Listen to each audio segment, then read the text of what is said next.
Hey, this is Matt once again. What about 10 of the videos? Another paid request, this time for Joseph.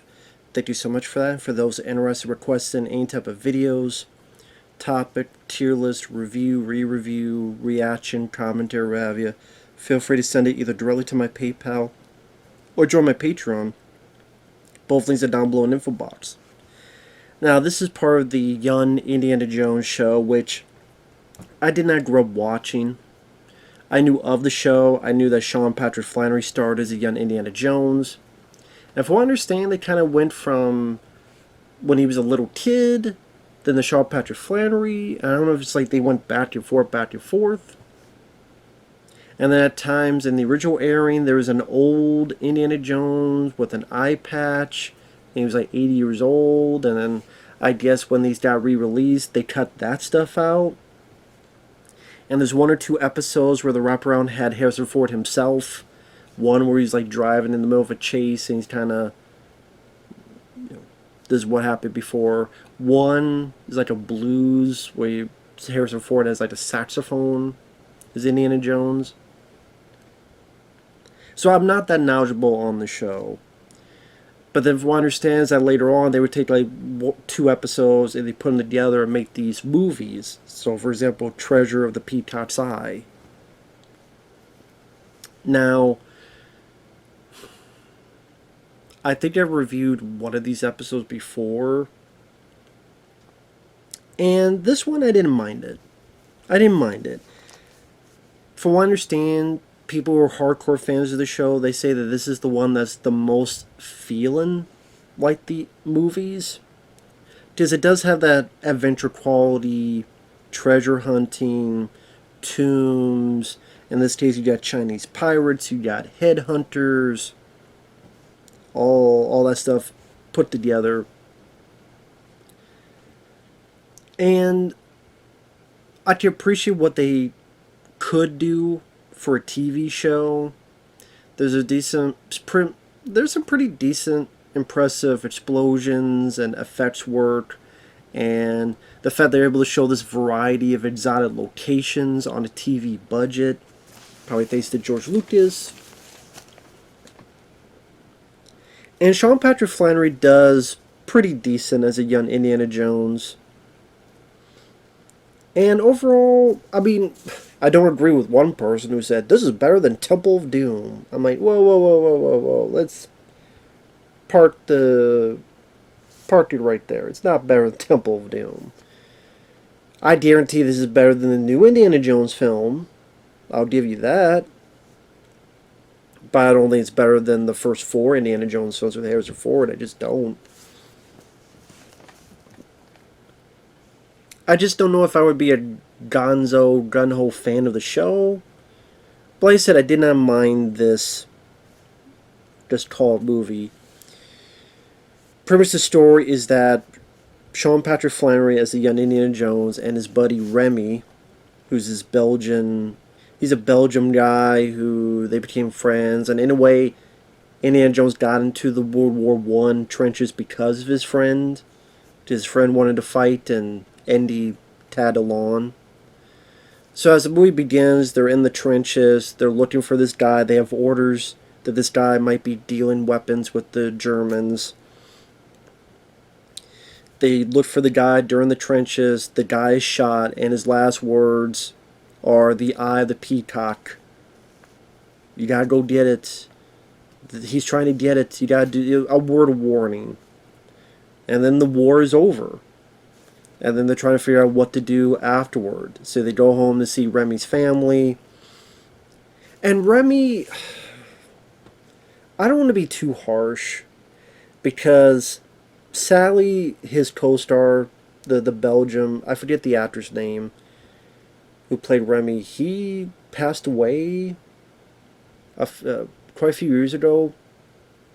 Apparently he hung himself, because I guess this TV show he was on got canceled. And I mean, he was a co-star in an Indiana Jones TV show, and I guess nothing really came out after that. He went back to his homeland, did some stuff there, and just very sad, very tragic. So I don't want to be that harsh on the guy. I can't really say I was a big fan. I mean, considering the other co-stars India's had, whether it be Salah, whether it be Marcus Brody, even as much as people don't like Shia LaBeouf, I liked him in Indy 4. Of course, Karen Allen, Marion, and Raiders of the Lost Ark. This is just a lot of most. Of course, Sean Connery in the third film. Actually, this is my least favorite co-star he's had. Both movies, TV show. I don't know. He didn't really do it for me. And I get where they're going with this character. I did think that bit was interesting, writing-wise, with what they do with the character in Indy and how their friendship kind of part ways. I thought that was one of the more interesting aspects of the script of this. But the actor just didn't do it for me.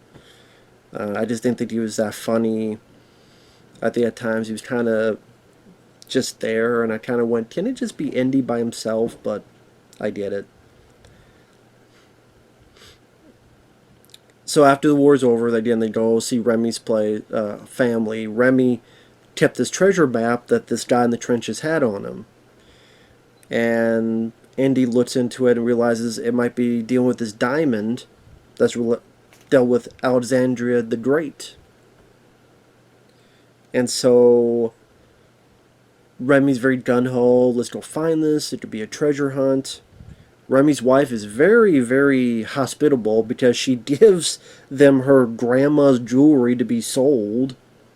And even Indy is like, well, this could be nothing to... We may not find anything. But she supports her husband. The husband's very adamant on this. So they go on their journey to find this. And they go to a lot of different exotic locations. Whether it be Egypt or the India region, even to the China Sea, and dealing with these obstacles. There's this one-eyed German who's in the trenches, who attacks and gets the map stolen. There's a bit where they're going to the temple, searching for stuff. Now, the first half of this I thought was kind of meh. Where, like I said, I don't mind Sean Patrick Flannery. I can appreciate all the exotic... I keep saying that because it's not cheap to have like different locations every 5 minutes of this stature with, it didn't look cheap, the sets. So I can appreciate that.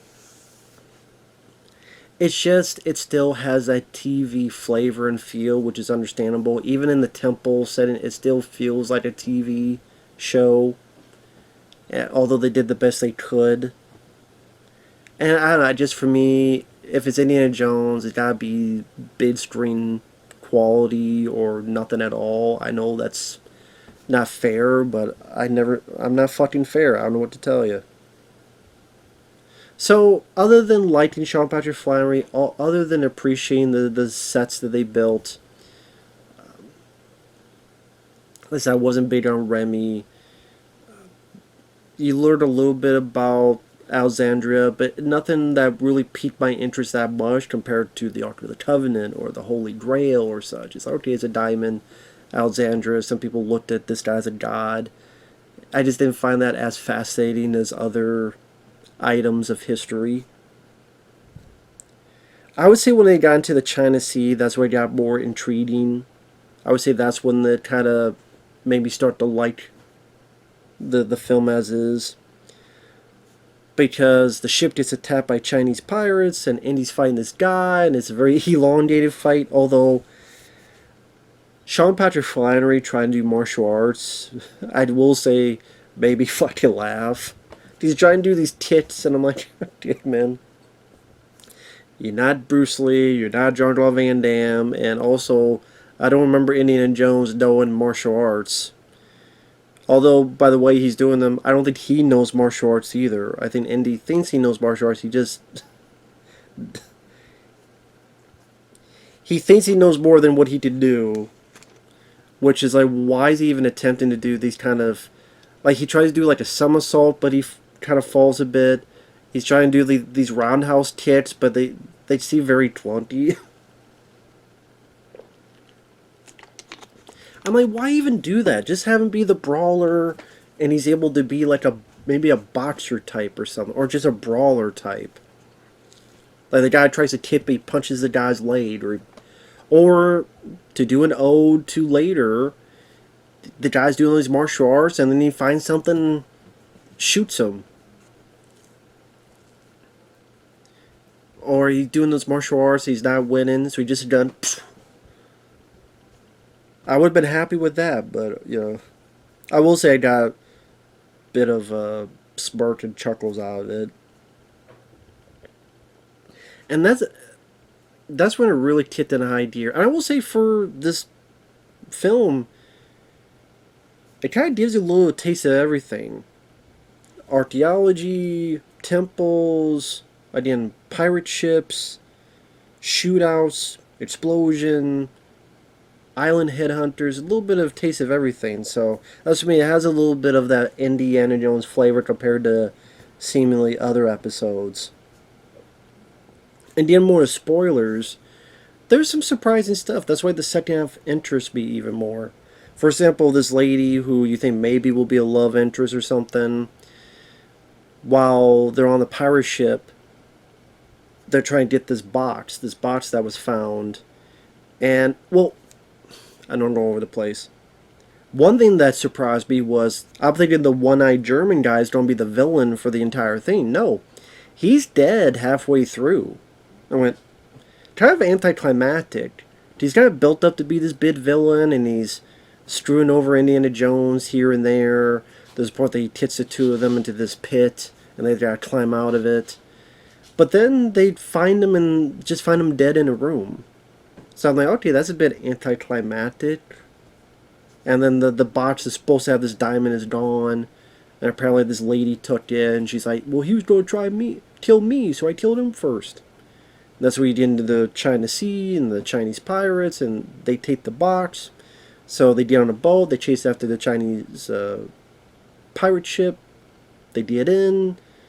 But then Remy and the girl fight over the box, and then she's climbing up, and then she gets shot and killed. And that was surprising. So again, it was surprising that the one-eyed guy got killed halfway through. It was surprising that the girl got killed.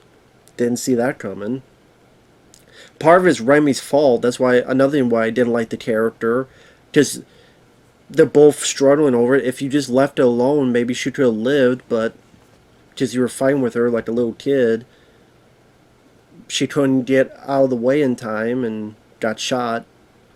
And then Remy didn't care and just left. And I get what it's going for, and that's what I mean by the interesting bit where more and more Remy's consumed with greed to want this thing. But for Indy, this is why the last third didn't have action, but it was the most interesting part of the story for me. Because after this action and shootout, they get to one island, there's headhunters, they leave, they get to another island, Indy calms them down, they find this archaeologist guy. The guy's asking, this diamond, what are you going to do when you get this diamond? Well, I want to be an archaeologist. Well, what if you don't? Well, I'm going to go home and be an archaeologist. Well, wait a minute, you say you want to be an archaeologist no matter what? So you don't really need this diamond. And as he puts it, why are you putting off your dream to pursue something you really don't need? Like, if you say you don't really need this diamond, and even if you did, you don't pursue your dream, why don't you pursue your dream now? Instead of wasting days, months, years pursuing something you don't really care about. Because it gets to the point where it's not really Indiana Jones wanting to hunt for treasures. It's him, archaeology, wanting to be an archaeologist, and making that choice to follow his dream to ultimately becoming Indiana Jones. People call him a grave robber, this and that, but what he say in the third movie, it belongs in a museum. And the guy goes, so do you. And yeah, it's not about a little bit of fortune and glory in the second film, but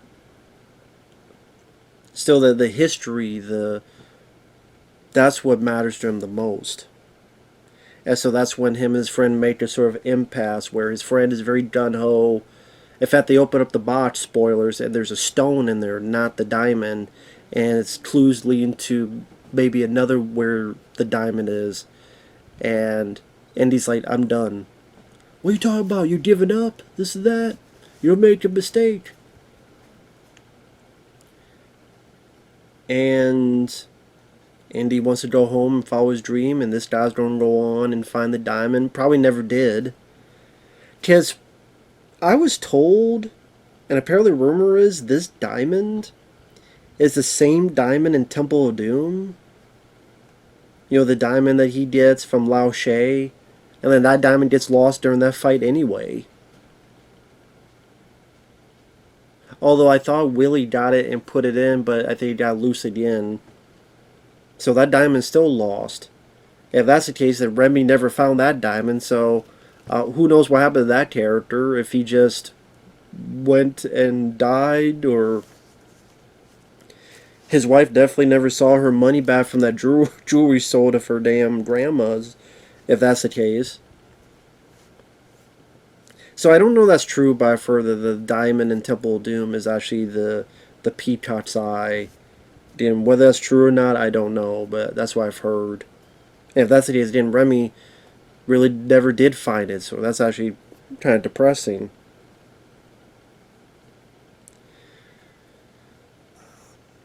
And like, there's a point where Indy sees his ritual where this little kid gets killed, and he's confused. He even says, he even asks him, was this some kind of ritual? What's the point? And turns to the archaeologist, and even though he's confused, he's interested about what's going on. And as the archaeologist says, through acceptance comes a peaceful world. You understand it, maybe you accept. If you understand it more, maybe you can accept it more, and if you accept it more, it could be a more peaceful place. It just, I didn't think it would be as introspective. I didn't think it would get as self-reflective as it did. I thought that made the story a little bit more deeper, a little bit more interesting, a little bit more important than you would assume at the first half of the story. And that made it, like I said, a little bit more intriguing, a little bit more satisfying by the end of the day. It was a good character development for Indiana Jones. It made him realize that through this danger, that, wait a minute, I'm doing this all for a diamond, and I don't really care about being rich. I care about being an archaeologist. I was on these digs with my dad when I was a kid. Actually, it's the adventure aspect. It's that aspect is what he cares about the most. The history of it, he cares about the most. The information about to be a teacher. That's what is more enriching them, not the actual money. And like I said, that revelation of the story, I thought, made it worth a watch. And yeah, you can see that Remy's been a bit more hostile, a bit more just filled with greed. And again, sort of a sad, tragic part where Remy would probably assume he just kept trying to find this thing, never found it, while Indy followed his dream and, of course, became the Indiana Jones we know and love. And like I said, there are bits of action. The punches had that familiar sound effect. It was nice that they kept that. Yeah, a bit of a shootout. Like I said, a little bit of fisticuffs here and there. Maybe some people will be like, oh, you wanted to find the treasure, then more of an action-packed finale. Like I said, the last 20-some minutes is pretty much just self-reflective, which, I mean, maybe disappoints some people, but you always gotta keep in mind this is still a TV show. If you're expecting, you know, the minecart chase and Temple of Doom or other stuff, you're gonna be very, very disappointed, so that's why I'm not being too harsh on this. It's just, again, the first half, it was kind of a bit slow with the one-eyed German, and then really nothing led to that. Because, again, he died, well, technically he died off screen, and then they found his body. So there's never any, like, big fight, big struggle, big Indy getting revenge on this guy for fucking him over multiple times in the first half. So, that was a bit kind of unsatisfying. But like I said, there were some decent surprises. I didn't expect a little kid to get killed during it with a fucking spear in his chest. So wow, okay, they definitely pushed it as a TV show or episode. Showed that there's real consequences. And even I was confused. Like, what the fuck's going on here? And again, the archaeology does explain something about they do it for the ghosts, and if they don't do it, then they think all this turmoil will happen. And look at them. They're, even though you think they're enemies, they're friendly with each other. There's no war. There's no, just their way of keeping the peace in a way, I guess. But they explain a lot better. And again, Sean Patrick Flannery, I've seen him in other stuff, and he's not a bad young Indiana Jones. He's not a bad version of that. For me, it'll always be, if it's not Harrison Ford, it's not as interesting. Although, for what I see of the new one, even with Harrison Ford, it seems very uninteresting. But yeah, this is still a decent watch. I do think this was a decent watch. I think go into it knowing it's a TV show, knowing that the finale is going to be a bit more, nice little deeper emotional level. Not too deep. I'm not making it seem like it's Oscar winning or just Emmy winning, but yeah, a bit more surprising than I thought it would be, and that was a nice little twist on it. So, like I said, it's just the production value. It's admirable for a TV show, but especially the first half, it's like,